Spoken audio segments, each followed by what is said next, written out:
বন্ধুরা, আজ যে টিউটোরিয়াল ভিডিওটা সেটা হচ্ছে এমএস ওয়ার্ড সম্পর্কিত।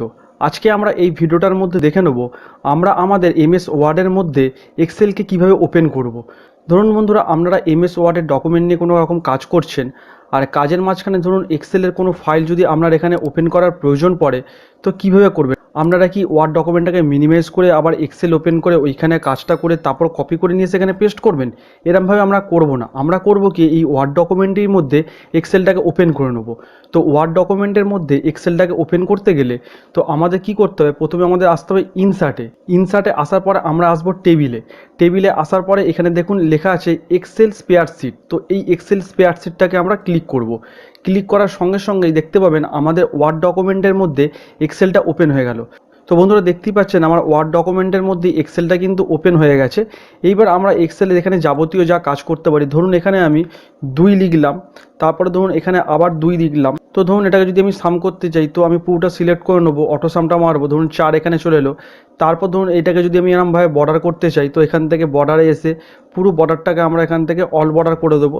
তো পুরো বর্ডারটা পড়ে গেল। এইবার যখনই আমি বাইরে ক্লিক করব, তখনই দেখতে পাবেন আমার এই ওয়ার্ড ডকুমেন্টের মধ্যে এক্সেলের কিন্তু যে কাজটা আমি করেছিলাম সেটা কিন্তু এখানে চলে এলো। এইবারে বন্ধুরা, একটা জিনিস খেয়াল করে দেখুন, আমাদের এক্সেলে যতটা আমি কাজ করেছিলাম তার থেকে কিন্তু বেশি এখানে সেল চলে এসছে। তো এইটাকে আমাদের সরাতে গেলে কি করতে হবে? তো সরাতে গেলে আমাকে এক্সেলের ওপর আবার ডবল ক্লিক করতে হবে। মানে এই যে সিটটা আমি করেছিলাম এটার ওপর ডবল ক্লিক করতে হবে। ডবল ক্লিক করলে কি হবে, আমাদের আবার আগের অবস্থায় চলে আসবে। তো দেখতেই পাচ্ছেন আগের অবস্থায় চলে এসছে। এবারে বন্ধুরা, আমাদের কি করতে হবে, কোনাকুনি ধরে এটাকে সরিয়ে দেবো। আমাদের যতটা লাগবে ততটা আমি ঠিক রাখবো। রাখার পর এটাকে আবার বাইরে ক্লিক করো। বাইরে ক্লিক করার পর সঙ্গে সঙ্গে দেখতে পাবেন যে আমাদের যতটুকু পোরশন দরকার ছিল ততটুকুই এসছে। এবার এই সাইডটা আবার একটু বেশি রয়ে গেছে। তো এই সাইডটা যদি আমি কমাতে চাই, ঠিক একইভাবে আমি এখান থেকে কমিয়ে দেবো। এইবারে ধরুন কোনো কারণে ধরুন আমার এই এক্সেলের এই ডকুমেন্টটা লাগবে না, তো এইটাকে আবার সেরকমভাবে সিলেক্ট করে কিবোর্ড থেকে ব্যাকস্পেস মারলেই কিন্তু এটা চলে যাবে। তো বন্ধুরা, বুঝতেই পারছেন আমরা কিন্তু খুব সহজে আমরা ওয়ার্ড ডকুমেন্টের মধ্যে এক্সেলে কিন্তু কাজ অনায়াসে করে নিতে পারবো।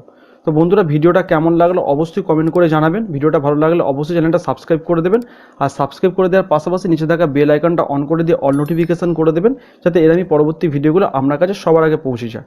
বন্ধু বান্ধবদের মাঝে শেয়ার করতে ভুলবেন না, এটা সবার কাছে শেয়ার করে দিন। ভিডিওটা অবশ্যই লাইক আর কমেন্ট করে দেবেন। দেখা হবে এরকমই কোনো পরবর্তী ভিডিও। ততক্ষণ পর্যন্ত ভালো থাকুন, সুস্থ থাকুন, ধন্যবাদ।